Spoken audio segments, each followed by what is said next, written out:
talking about what we see, and I'm sure some people are persuaded. I know lots of people aren't. I mean, we have conversations in the Patreon discussions that I have once a month. We've talked about vaccination. I think almost everybody in those discussions is vaccinated, as we could have ended up vaccinated if we hadn't been paying attention to certain signals that became alarming a little quickly. But the point is, why would somebody listen to us at all? Well, one reason that they would listen to us is that we have actually seen ahead, and that if you listen to us, you were ahead on thinking about masks, you were ahead on thinking about the importance of the volume of the room in terms of infection from COVID.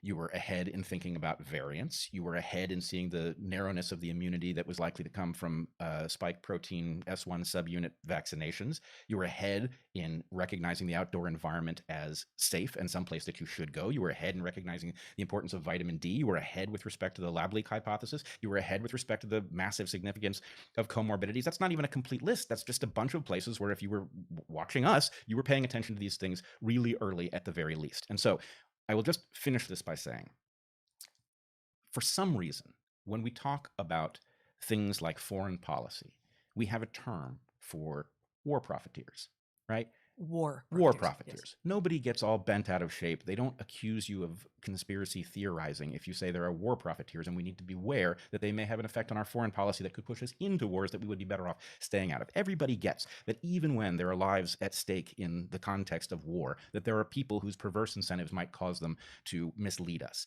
Why do we not understand that that same thing is at least plausible with respect to a pandemic? Are there pandemic profiteers? If so, what might they have us do that we shouldn't do? This is something we need to ask ourselves. And our ability to predict things is something you could judge us on, but you at least need to recognize that we are in a landscape where potentially people have perverse incentives that might lead us to do things that will result in deaths that don't need to occur.